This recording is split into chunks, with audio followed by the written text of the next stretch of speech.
Selamat berjumpa kembali di Ngulik Alkitab.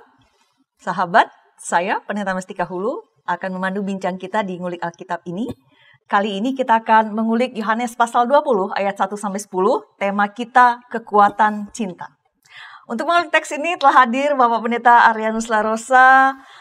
Halo Pak, bagaimana kabar Bapak? Saya senang menanyakan kabar Bapak karena biasanya Bapak semangat Pak. Kabar baik setelah isoman ini.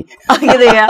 Puji Tuhan, ya Bapak bisa melaluinya dengan baik dan berkumpul bersama kita, bahkan berbagi bersama Bapak bisa ya. Ya, terima kasih. Baik, sahabat, Bapak Pendeta Arianus Larosa adalah Direktur Yayasan Komunikasi Bersama YKB.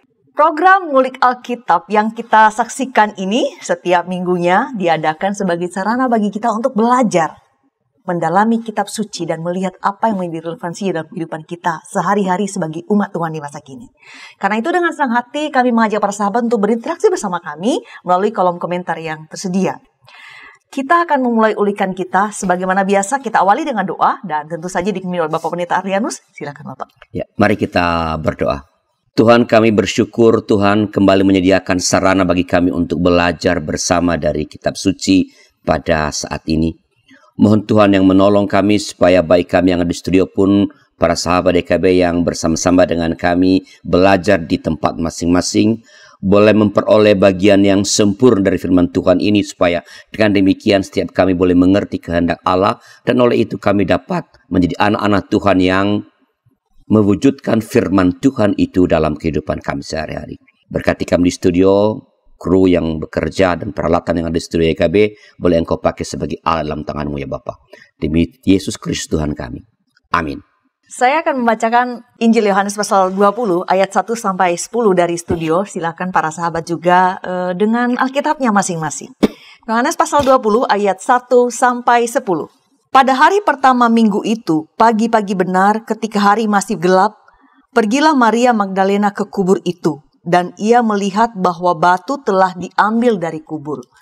Ia berlari-lari mendapatkan Simon Petrus dan murid yang lain yang dikasihi Yesus dan berkata kepada mereka, "Tuhan telah diambil orang dari kuburnya dan kami tidak tahu di mana ia diletakkan." Maka berangkatlah Petrus dan murid yang lain itu ke kubur. Keduanya berlari bersama-sama, tetapi murid yang lain itu berlari lebih cepat daripada Petrus sehingga lebih dahulu sampai di kubur. Ia menjenguk ke dalam dan melihat kain kapan terletak di tanah. Akan tetapi, ia tidak masuk ke dalam. Maka datanglah Simon Petrus juga menyusul dia dan masuk ke dalam kubur itu. Ia melihat kain kapan terletak di tanah. Sedang kain peluh yang tadinya ada di kepala Yesus tidak terletak dekat kain kapan itu, tetapi agak di samping di tempat yang lain dan sudah tergulung. Maka masuklah juga murid yang lain yang lebih dahulu sampai di kubur itu, dan ia melihatnya dan percaya. Sebab selama itu mereka belum mengerti isi kitab suci yang mengatakan bahwa ia harus bangkit dari antara orang mati. Lalu pulanglah kedua murid itu ke rumah. Itulah teks Yohanes 20 ayat 1-10 yang akan kita ulik. Langsung saja kepada Bapak Pendeta Arianus. Sebagaimana khas dari beliau ini pasti diulik ayat per ayat. Karena itu saya akan baca lagi satu ayat untuk membuka ngulik kita. Ayat pertama saya baca kembali. Pada hari pertama minggu itu, pagi-pagi benar ketika hari masih gelap, pergilah Maria Magdalena ke kubur itu dan ia melihat bahwa batu telah diambil dari kubur. Pak, membuka ngulik kita kali ini dengan tema yang ini luar biasa, kekuatan cinta. Bolehkah saya minta Bapak untuk memulai ngulik ini dengan memberikan penjelasan tentang Maria yang datang ke kubur di pagi itu, Pak? Oke. Silakan, Pak. Baik, kita mulai dengan Maria ya, baik.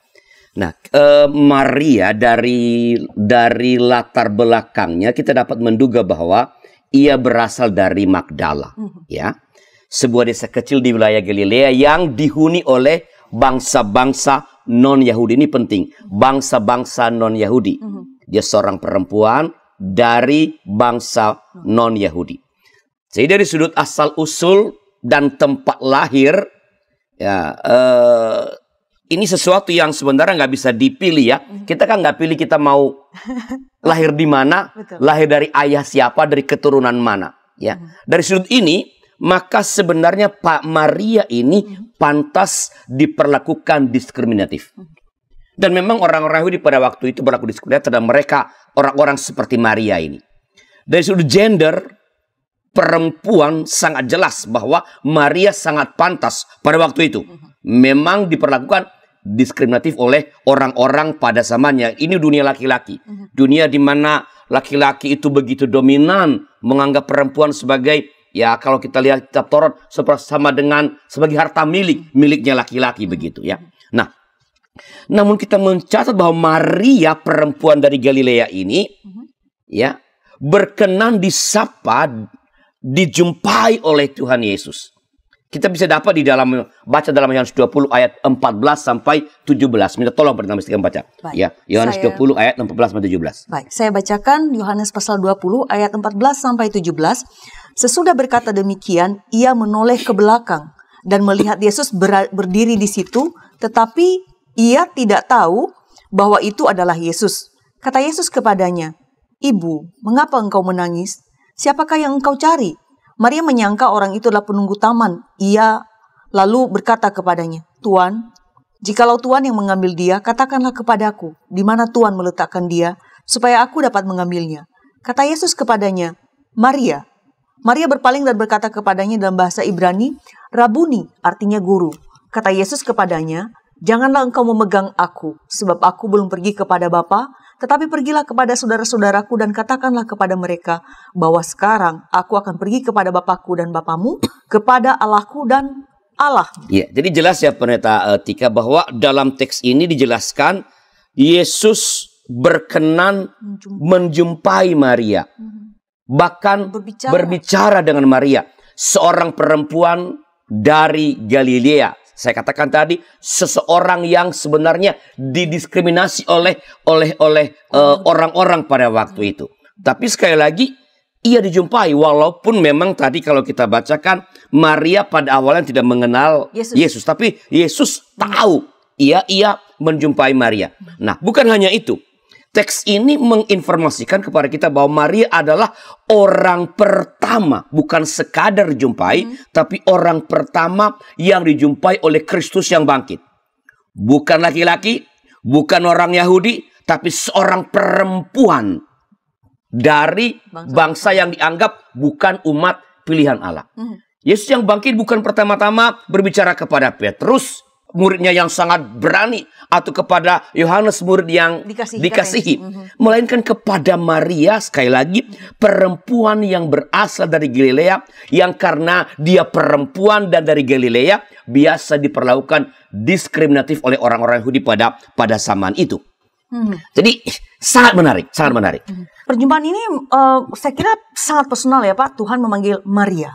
Lalu Bapak membentangkan beberapa hal pada kita didiskriminasi, tapi Tuhan menjumpai Maria begitu. Yang pertama kali, bukan Petrus atau murid yang dikasih itu. Apa yang bisa kita pelajari dari fakta ini Pak? Apa pesannya bagi kita umat Tuhan masa kini? Menurut saya begini Pendeta Tika. Dengan berkaca dari Maria yang dijumpai oleh Tuhan ini, maka tidak ada apapun yang bersifat bawaan yang kita bawa sejak kita lahir, maupun yang merupakan konstruksi sosial, bentukan sosial budaya yang dapat menghalangi kita dari perjumpaan dengan Tuhan Yesus. Apa yang dibawa dari lahir? Perempuan. Laki-laki itu kan bawaan, kita nggak pilih kita mau lahir. Itu bawaan, itu bukan pilihan. Tetapi menganggap perempuan lebih rendah itu adalah konstruksi sosial. Ya, jadi bukan dari sononya. Tetapi kita lihat bahwa baik yang dari sononya maupun yang dibangun oleh masyarakat tidak bisa membuat kita tidak dapat berjumpa dengan Kristus. Sebab Kristus Tuhan kita tak pernah berlaku diskriminatif. Ia tidak membeda-bedakan orang. Tuhan Yesus tidak memilih yang satu sambil menolak yang lain. Mau pilih Tika, menolak Ucok begitu misalnya. Enggak. Dia baik Tika maupun Ucok maupun Buyung maupun Butet siapapun itu tidak ia perlakukan sama. Allah di dalam Tuhan Yesus itu adalah yang tidak berlaku diskriminatif. Nah, ini Yohanes 3:16 adalah ayat pamungkas kalau mengenai ini kita hafal ya. Karena begitu besar kasih Allah akan dunia ini sehingga dia bukan kepada orang Yahudi loh. Kepada dunia. Jadi sangat jelas bahwa Kristus yang bangkit itu tidak membedakan orang, tidak diskriminatif. Yang dialami Maria Magdalena adalah salah satu, ada banyak contoh lain, salah satu contoh bagaimana Tuhan itu tidak berlaku diskriminatif. Nah, ini pembelajaran pertama dari sosok Maria menurut saya. Namun ada hal yang menurut saya jauh lebih luar biasa dari ayat yang pertama ini, yaitu bahwa kasih itu atau cinta itu konsisten, tidak berubah oleh apapun. Kalau benar-benar cinta itu ya bahwa misalnya saya cinta pada seseorang, betul cinta, lalu dia nggak suka sama saya, itu soal lain. Tetapi bahwa cinta saya kepadanya, kalau saya tulus, tidak akan berubah. Oke? Ya. Jadi kalau kita lihat tadi di sini, Maria menunjukkan kasih itu tidak berubah, melainkan apa? Mengubah entah yang mencintai, dan dicintai. Jadi kalau saya mencintai seseorang, Tika mencintai seseorang, kita akan diubah. Cara kita berlaku kepada orang yang dicintai itu beda. Beda lah kalau ada orang yang, misalnya cara berlaku saya terhadap Tika dengan istri saya kan berbeda. Ya, karena saya mencintai istri saya mengasihi kamu tentu saja, tapi itu beda. Ya, ketika engkau mencintai, maka engkau akan berubah menjadi lebih baik. Kalau bilang aku cinta padamu, aku mengasihi engkau, tapi engkau jadi jahat padanya, pasti tidak cinta. Bukan cinta, tidak cinta. Tidak cinta. Ketika engkau merasa dicintai pun, maka engkau pun berubah. Yes. Punya kekuatan untuk berubah ke arah yang lebih baik. Orang yang dicintai itu, mungkin dia punya perilaku yang buruk. Tapi ketika ia merasakan cinta yang luar biasa dari seseorang, ia akan berubah. Banyak contoh ya kalau gitu kita bukan kesempatan buat khotbah sih sekarang. Jadi contoh nggak usah terlalu banyak, tapi ada banyak contoh gampang dicari bahwa bagaimana orang berubah karena dicintai. Dan Maria Magdalena mengalami itu. Kita menemukan contoh dan teladan kasih yang konsisten itu dalam diri Maria Magdalena. Lihatlah, dari jalan salib, bukan cuman ketika di tempat salib, dari jalan salib, ia konsisten mengikuti Tuhan. Boleh saya minta tolong baca Yohanes 19 ayat 25. Baik, Yohanes 19 ayat 25. Dan dekat salib Yesus berdiri ibunya dan saudara ibunya, Maria, istri Klopas, dan Maria Magdalena. Lihat, ya bukan mengatakan Petrus jelek, tapi Petrus kan menyangkal murid-murid lain kemana? Pergi. Tapi Maria Magdalena dan beberapa perempuan yang didiskriminasi justru yang konsisten. Jadi ini ia setia. Maria konsisten dan setia mengikuti Tuhan Yesus sebagai wujud cintanya kepada Tuhan. Dari dirinya kita belajar beberapa hal mengenai cinta dan mencintai ini. Pertama gini, cinta mendesak untuk menempatkan dia yang dicintai sebagai priority. Sebagai yang diutamakan. Yang pertama, yang selalu dipikirkan. Dan itu ditunjukkan oleh Maria melalui teks tadi pada aksi di pagi betul. Coba baca lagi deh ayat pertama. Baik, Yohanes 20 ayat 1. Pada hari pertama minggu itu, pagi-pagi benar ketika hari masih gelap, pergilah Maria Magdalena ke kubur. Dan ia melihat bahwa batu telah diambil dari kubur. Pagi-pagi benar. Begitu bangun pagi, siapa yang ia pikirkan? Yesus yang ia cintai. Ya samalah kalau sahabat lagi jatuh cinta juga, begitu bangun, dia yang terbayang, Yesus. Begitu bangun pagi, yang ia kerjakan adalah mengunjungi yang dikasihi. Mencari yang dikasihi. Tidak ada yang lain yang lebih penting kecuali dia yang dikasihi. Tidak ada lain yang lebih utama kecuali dia yang dicintai. Tak ada lain yang pertama-tama dilayani melainkan dia yang dikasihi oleh Yesus. Nah, bagaimana dengan kasihmu kepada Tuhan? Bagaimana kasih kita kepada orang-orang dekat kita? Ini Maria memberikan teladan kepada kita. Begitu, Pendeta Mas Tiga. Baik, saya ingat tadi Bapak mengatakan ada beberapa hal yang bisa kita pelajari dari Maria, terutama tentang cintanya, tentang kasihnya begitu. Bapak sudah menjelaskan satu hal begitu, kekonsistenan, kesetiaannya begitu. Apa yang berikutnya, Pak? Tapi bentar, Bapak jangan buru-buru menjawab. Penjelasan Bapak akan dilanjutkan setelah pesan-pesan berikut ini.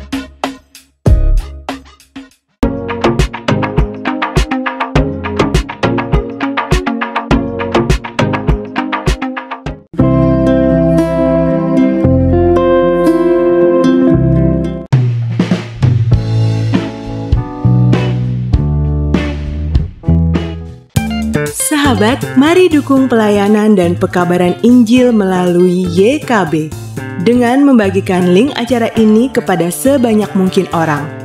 Dukungan juga dapat saudara lakukan dengan mentransfer dukungan finansial ke rekening BCA ke nomor 450 305 2990 450 305 2990 atas nama Yayasan Komunikasi Bersama.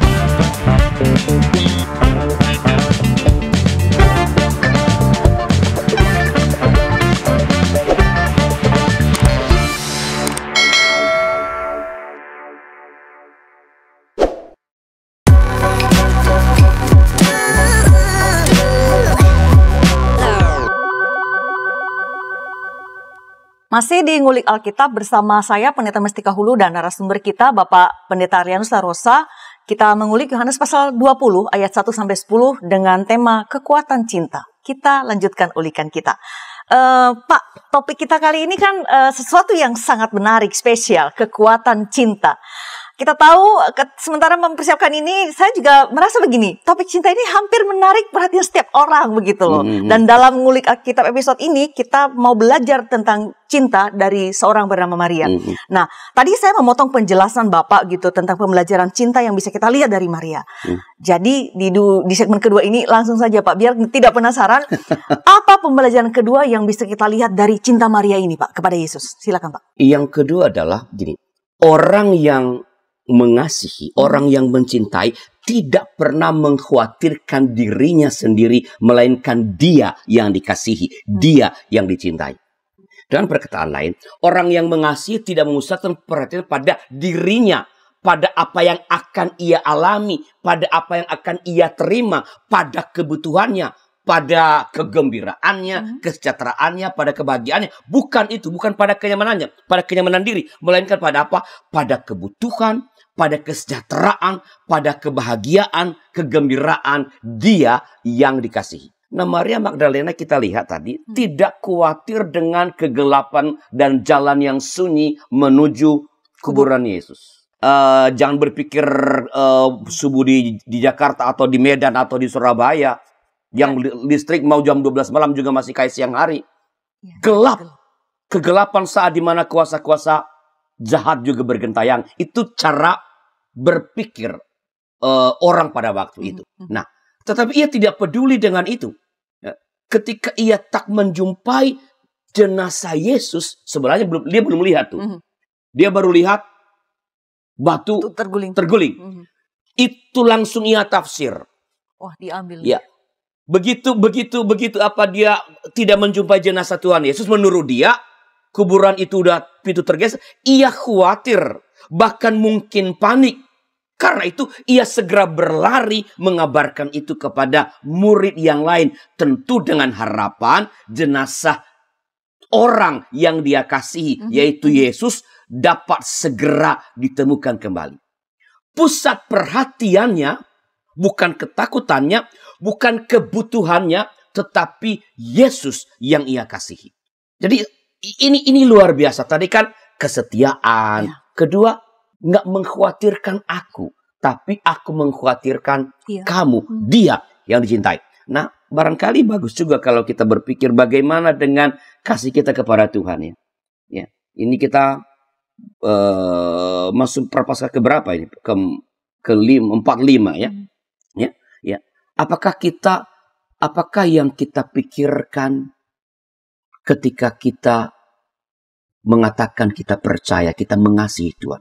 Apakah yang kita pikirkan bagaimana memuji Allah, bagaimana menyenangkan hati Tuhan, bagaimana melakukan yang Ia kehendaki? Karena kalau kita bekerja melakukan kehendaknya itu akan yang disenangi Allah.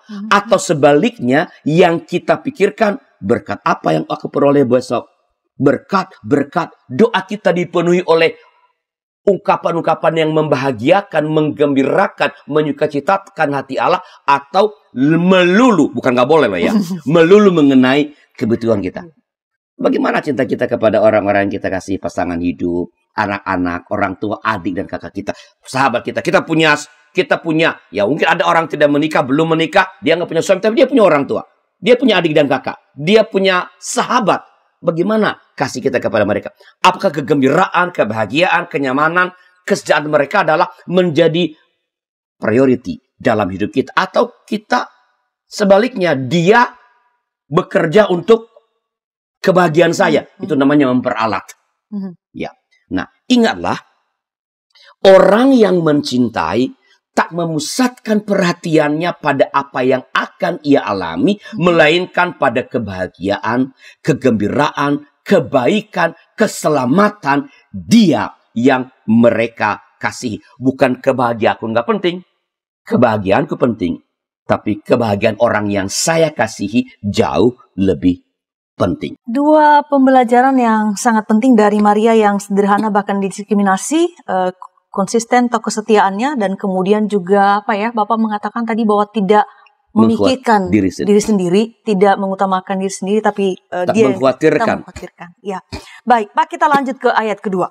Saya bacakan sebelum Bapak menyampaikan ulikan Bapak. Ia berlari-lari mendapatkan Simon Petrus dan murid yang lain yang dikasihi Yesus dan berkata kepada mereka, Tuhan telah diambil orang dari kuburnya dan kami tidak tahu di mana ia diletakkan. Ini Maria lagi Pak, menyampaikan kegusaran, mungkin kepanikannya karena yang dikasihi tidak ada di sana. Bagaimana ini Pak, ulikan Bapak?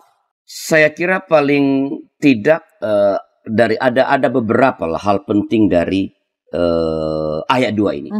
Pertama dulu tentang Simon Petrus yang dituju oleh Maria sebagai tempat melapor. Dia nggak ke tempat lain, dia mencari siapa? Petrus. Dan murid yang lain tak disebut karena yang ditokohkan adalah Petrus. Nah, kita tahu bahwa Simon Petrus ini kan sudah melakukan tindakan yang demikian memalukan.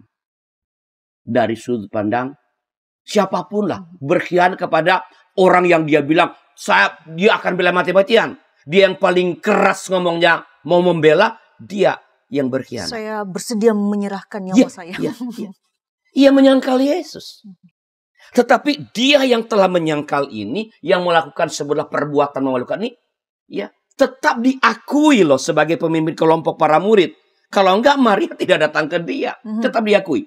Nah, ini pertama-tama berarti saja bahwa Petrus itu punya kualitas kepemimpinan yang menonjol. Ya, ada sesuatu yang lain dalam dirinya yang dirasakan, yang dilihat oleh murid-murid lain termasuk Maria, selain dari kelemahannya, bahwa ia pada titik tertentu menyangkal mengenal Yesus. Itu yang pertama. Yang kedua, dan ini juga berarti ya, Maria dan para murid yang lain tidak memenjarakan Petrus pada kesalahan masa lampaunya.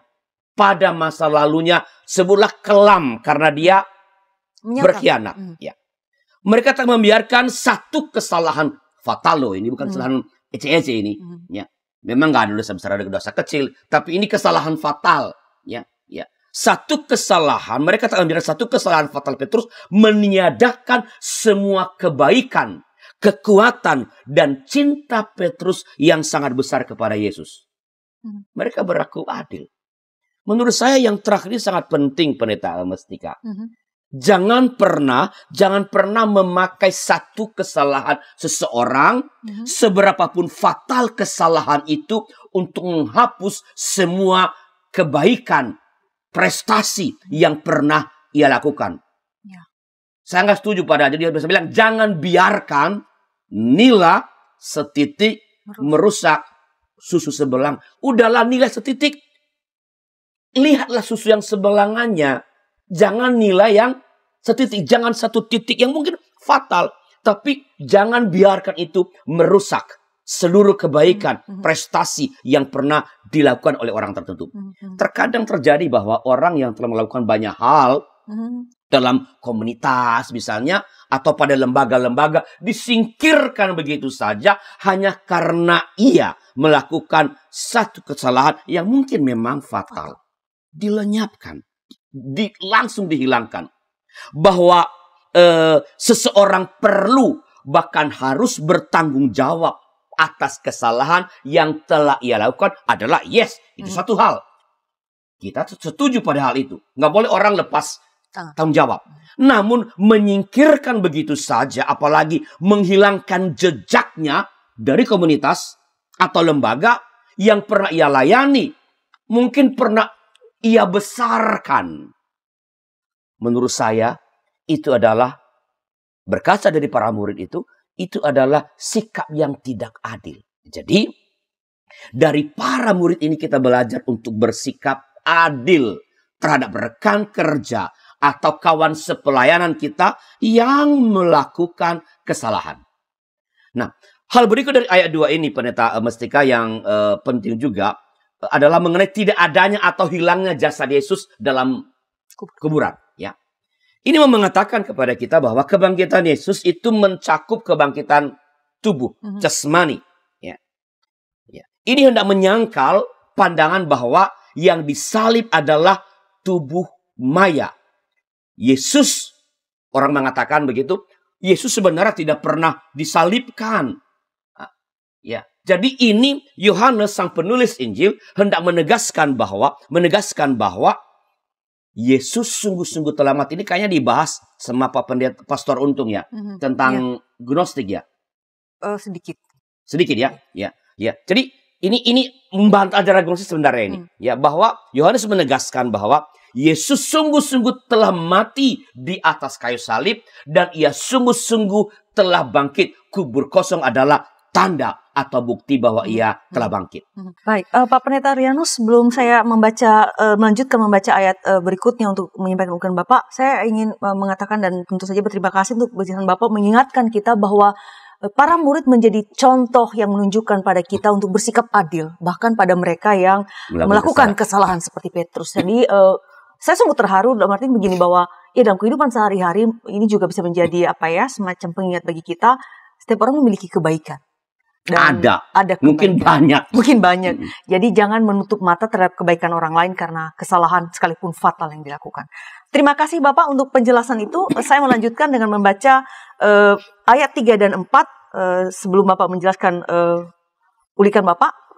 Yohanes 20 ayat 3 dan 4, maka berangkatlah Petrus dan murid yang lain itu ke kubur. Keduanya berlari bersama-sama, tetapi murid yang lain itu berlari lebih cepat daripada Petrus sehingga lebih dahulu sampai di kubur. Nah, apa yang bisa kita pelajari dari kedua tokoh atau murid ini, Pak? Saya bilang harus sigap. Sigap. Sangat sigap. Itulah yang menurut saya kita pelajari dari dua orang murid ini. Petrus dan murid yang lain. Orang mengatakan ini Yohanes ya. Sangat sigap. Mereka sikap bergerak ke kubur untuk merespons, saya katakan, kegalauan, kepedihan, kehilangan Maria yang berpikir bahwa jasad Tuhan telah dicuri orang. Perhatikan bahwa Yohanes tidak menceritakan adanya dialog antara kedua murid dengan Maria. Misalnya, gimana? Lu di mana? Ini gimana? Benar nggak kamu salah lihat kagak? Nggak ada dialog. Begitu mereka mendengarkan curhatan Maria, segeralah setelah itu, ya, mereka pergi. Segera setelah Maria menceritakan kegelisahan, kegundahan, kepedihan, ya, kedua murid ini berangkat melihat kuburan Yesus. Mereka ingin memastikan berita yang telah mereka dengarkan dari Maria. Kesigapan dan aksi yang segera ini menurut saya perlu mendapat perhatian kita. Orang yang sedang gundah, orang yang sedang mengalami kesedihan, putus asa, entah karena apa, pergumulan hidup, macam-macam, termasuk karena cinta misalnya, perlu betul-betul segera direspons. Respons yang segera ini menandakan bahwa kita menghargai apa yang mereka sharingkan, ceritakan, yang mereka rasakan, itu tepatnya, yang mereka rasakan.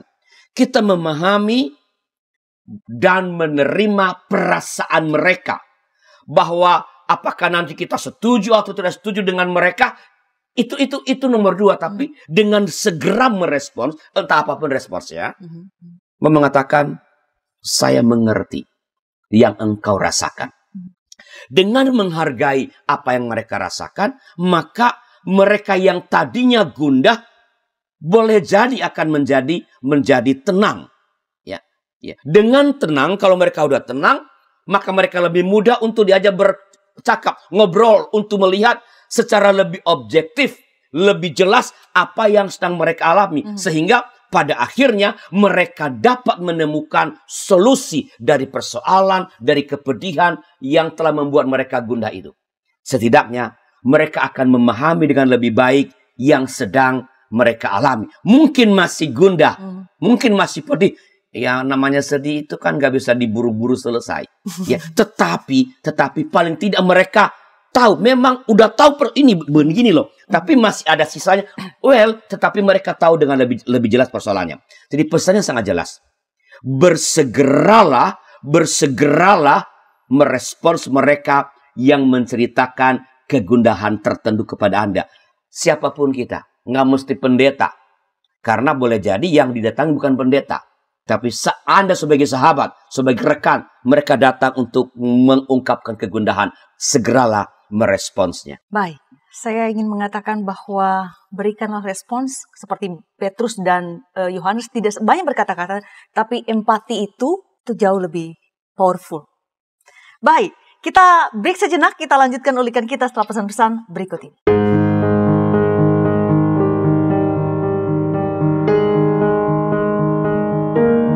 Sahabat, kami mengucapkan terima kasih karena sudah menjadi mitra pekabaran Injil di channel YouTube YKB GKI TV.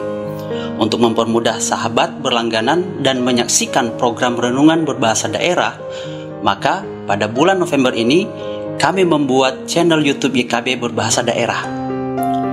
Channel ini khusus diisi program-program berbahasa daerah yang ada di Indonesia.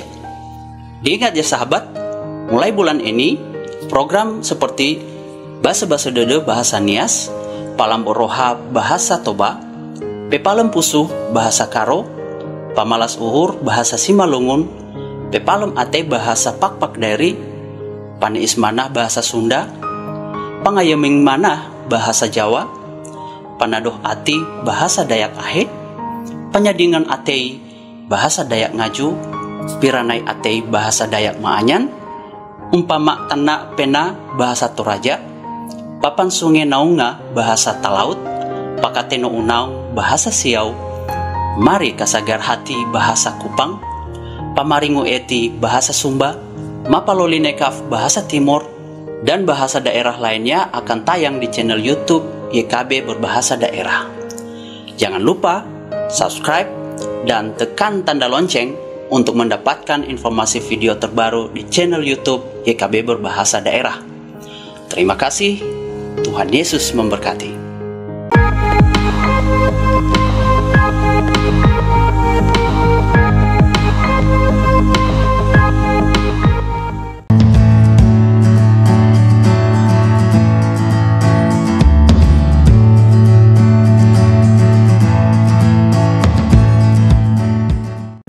Sahabat, mari dukung pelayanan dan pekabaran Injil melalui YKB dengan membagikan link acara ini kepada sebanyak mungkin orang.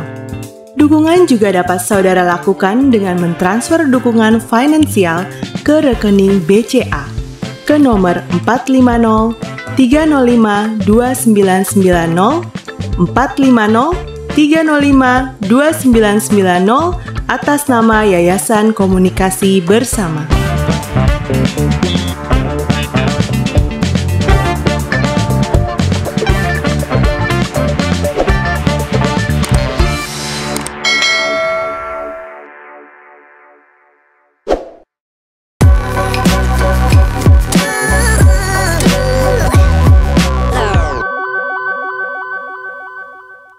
Terima kasih sahabat, masih setia bersama kami di Ngulik Alkitab. Saya Pendeta Mustika Hulu dan narasumber kita, Bapak Pendeta Arlianus Larosa.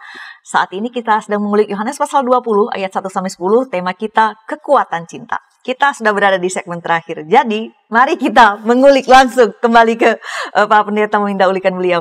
Namun sebelumnya saya mau membaca ayat 5-7. Yohanes 20 ayat 5-7. Ia menjenguk ke dalam dan melihat kain kapan terletak di tanah. Akan tetapi ia tidak masuk ke dalam. Maka datanglah Simon Petrus juga menyusul dia dan masuk ke dalam kubur itu. Ia melihat kain kapan terletak di tanah. Sedang kain peluh yang tadinya ada di kepala Yesus tidak terletak dekat kain kapan itu, tetapi agak di samping di tempat yang lain dan sudah tergulung. ayat-ayat ini berbicara mengenai data-data yang digunakan oleh Yesus, Pak, kain kapan dan kain peluh. Apa maksudnya penulis Yohanes ini menjelaskan tentang data-data ini, Pak? Penting nggak sih, Pak? Ya, memang ini agak sulit menjelaskan penggambaran ini tentang sebutlah pakaian pemakaman ya, pakaian pemakaman itu ya. Ada kain peluh yang mirip anduk kecil itu. Kalau sekarang kan kalau di tempat-tempat, kalau di pemakaman Kristen kan, kalau di seperti itu ada bukan kain tile dikasihkan. Iya, di penutup ya. Penutup. Tapi itu disebutkan ada kain kapan yang menutup seluruh tubuh jenazah. Posisi kain peluh dan ini yang penting yang mau dikatakan Yohanes. Posisi kain peluh dan kain kapan ini menurut teks ini persis seperti ketika jenazah Tuhan Yesus itu diletakkan dalam kubur. Ya, memang ada juga sih para yang mengatakan membantah posisi kain kapan itu nggak seperti itu. Tapi itu biasa dalam tafsir. Ada yang pro dan yang kontra. Tapi saya memilih untuk mengikuti pandangan yang pertama. Ini pandangan yang umum. Ya, bahwa posisi kain kapan dan kain peluh itu adalah sesuai dengan ketika jenazah Yesus diletakkan di dalam kuburan. Nah, apa yang mau dikatakan dengan posisi kain kapan dan kain peluh seperti ini? Begini, dengan posisi kain kapan dan kain peluh yang seperti ini hendak dikatakan bahwa Yesus yang bangkit itu, ia bangkit dengan menanggalkan dan meninggalkan pakaian pemakamannya atau pakaian kematiannya. Yesus bangkit, ia menerobos pakaian pemakamannya. Dan dengan demikian tubuh yang bangkit itu mengalami transformasi. Andaikan tubuh yang persis sama dengan tubuh yang lama, gimana tuh melepaskan itu? Tentu akan mesti mengalami tercecer, terbuka dan segala macam. Ya, jadi ini ia menerobos dari pakaian itu, dan itu mengatakan bahwa tubuh yang bangkit itu tentu ada kaitan dengan tubuh yang lama, tapi telah mengalami transformasi. Nah, apakah kalau begitu Yesus bangkit tanpa memakai baju, telanjang begitu? Karena semua ditinggalkan. Nggak ada penjelasan dalam Alkitab. Yang kita tahu adalah bahwa Yesus tak pernah menampakkan diri setelah kebangkitan. Karena ada di kisah-kisah penampakan Tuhan itu kan. Ketika ia menampakkan diri kepada para murid, kepada orang-orang lain, ia tak pernah menampakkan diri itu dengan memakai pakaian pemakaman tadi. Jadi itu pasti tidak dipakai. Kalau kita bandingkan misalnya dengan Lazarus yang dibangkitkan, ia bangkit dengan mengenakan pakaian pemakaman. Saya minta tolong Pendeta Mustika untuk membaca Yohanes 11 ayat 44 untuk ini. Baik, Yohanes pasal 11 ayat 44, orang yang telah mati itu datang keluar, kaki dan tangannya masih terikat dengan kain kapan dan mukanya tertutup dengan kain peluh. Kata Yesus kepada mereka, bukalah kain-kain itu dan biarkan ia pergi. Ya, kalau Lazarus kan beda. Bagaimana ia dibungkus, bagaimana ditutup ketika dikubur, itu yang bangkit. Masih memenuhi, membungkus tubuhnya.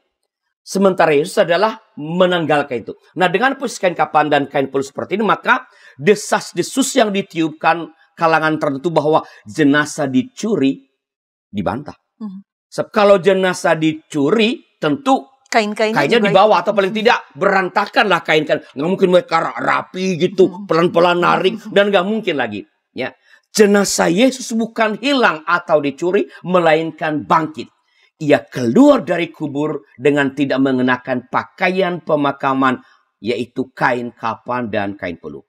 Nah, dengan tidak mengenakan pakaian pemakaman ini hendak mengatakan kepada kita bahwa kebangkitan Yesus berbeda dengan kebangkitan Lazarus atau manusia yang lain kalau ada yang bangkit.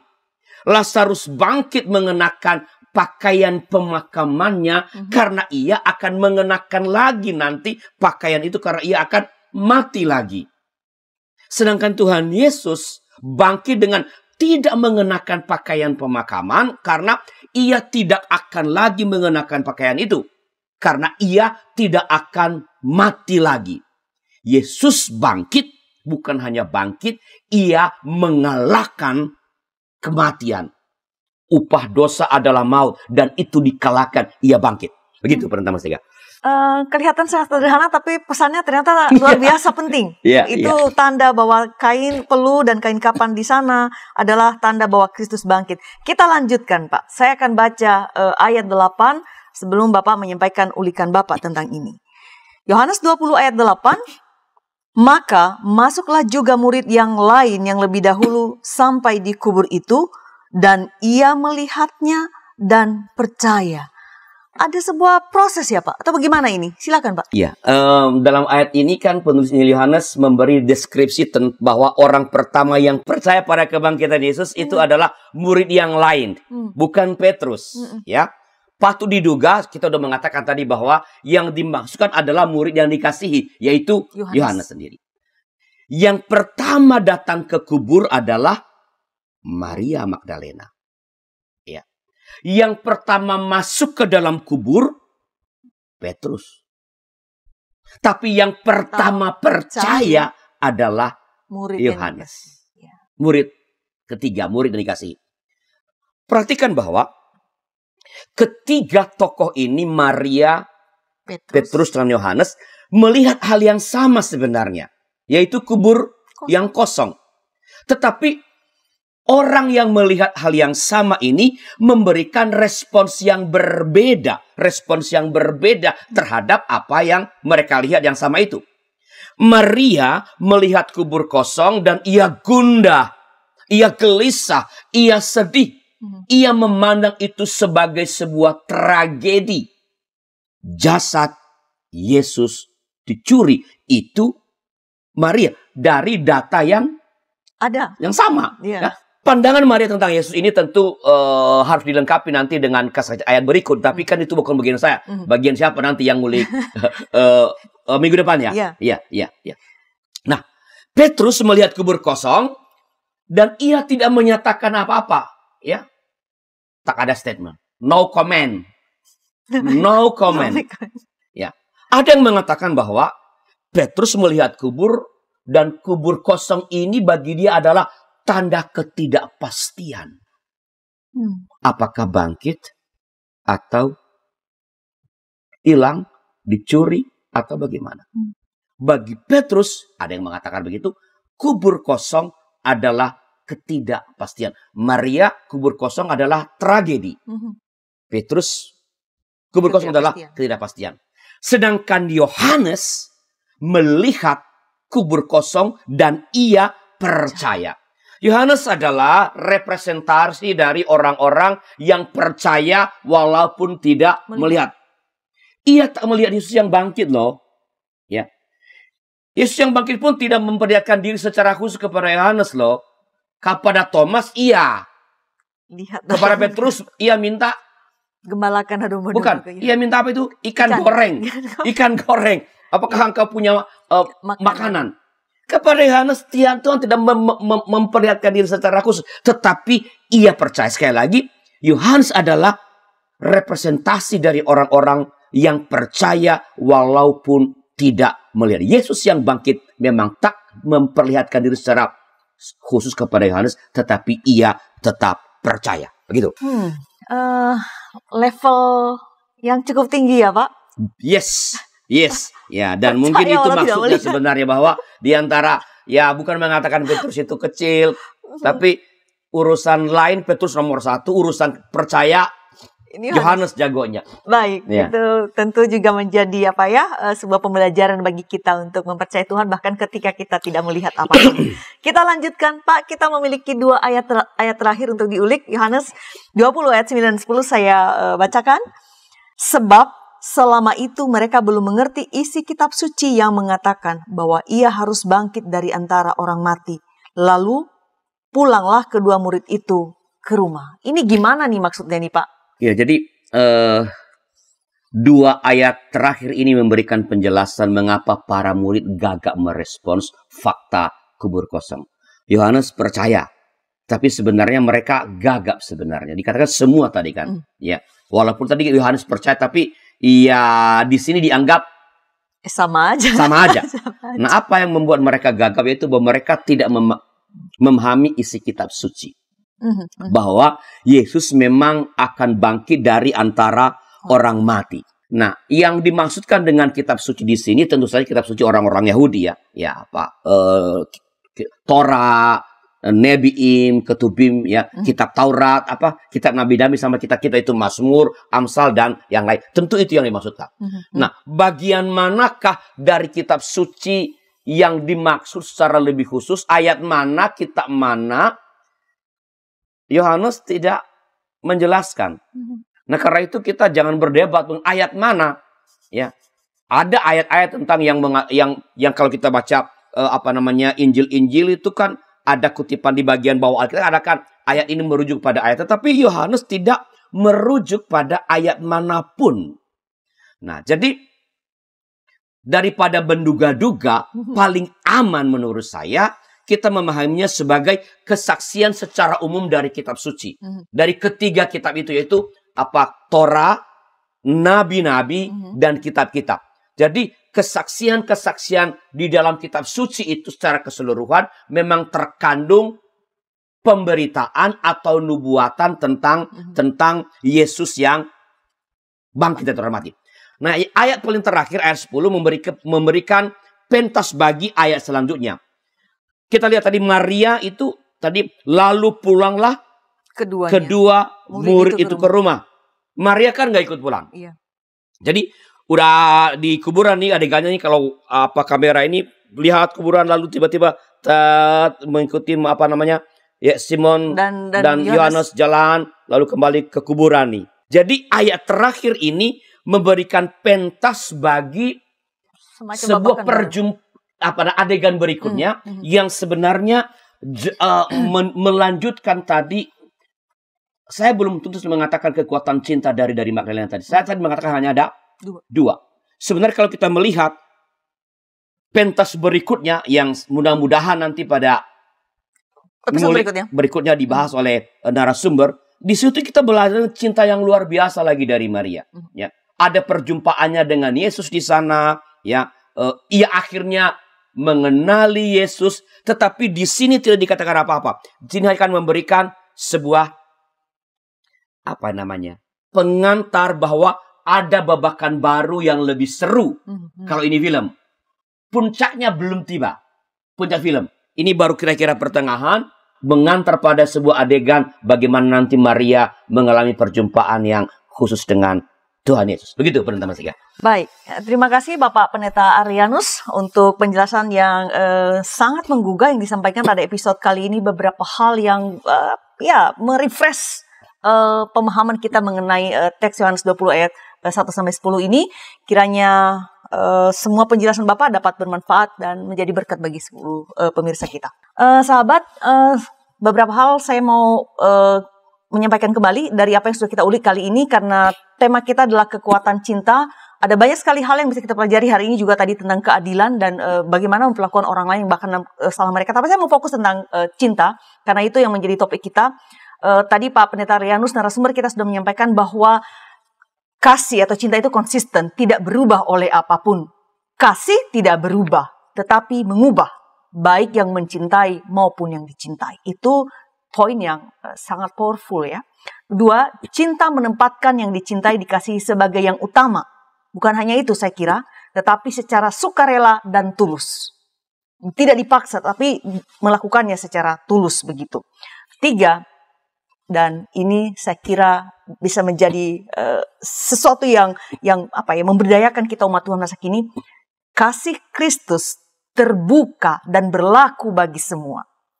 Artinya apa? Ini menjadi pengharapan dan kekuatan bagi kita untuk menjalani hidup di tengah-tengah dunia ini dengan segala tantangan yang ada. Kasih Kristus melimpahi kita, tidak berubah, tetap ada, dan kasih itu yang tulus itu memberdayakan kita untuk bertahan di tengah-tengah situasi seperti Maria tadi, apapun tantangannya. Kasih Tuhan pada kita konsisten, kiranya kita semua juga mau belajar mengasihi Tuhan dengan konsisten, dengan tulus dan ikhlas. Demikian jumpa kita di episode kali ini. Kiranya apa yang kita bincangkan menjadi berkat bagi semua. Terima kasih untuk dukungan yang Anda berikan, baik dengan memberikan like ataupun membagikan link ngulik Alkitab ini kepada orang lain dan di media sosial para sahabat sekalian. Tentu saja kami berterima kasih juga Anda melakukan subscribe di channel baru kita, Bible Study untuk mendapatkan konten-konten terbaru dari kami dari Ngulik Alkitab. Sampai jumpa di episode mendatang. Kita akhiri dengan doa. Silakan Bapak Pendeta Arianus. Mari kita berdoa. Tuhan, kami bersyukur Engkau mengasihi kami begitu tulus, tanpa syarat, semua kami tanpa kecuali. Beri kami kemampuan juga untuk berbagi kasih yang sama, mulai dari orang-orang yang terdekat dalam hidup kami dan kepada sesama kami yang Kau berkenan perjumpakan dengan kami dalam keseharian kami. Berkati YKB supaya dengan pelayanan YKB ini juga itu bagian dari bagaimana YKB membagikan cinta kepada banyak para sahabat, supaya oleh itu banyak orang yang mengenal kasih Allah. Terima kasih Bapa, demi Kristus Yesus, Sang Kasih itu kami berdoa. Amin. Sahabat, mari dukung pelayanan dan pekabaran Injil melalui YKB dengan membagikan link acara ini kepada sebanyak mungkin orang. Dukungan juga dapat saudara lakukan dengan mentransfer dukungan finansial ke rekening BCA ke nomor 450 305 2990 450 305 2990 atas nama Yayasan Komunikasi Bersama.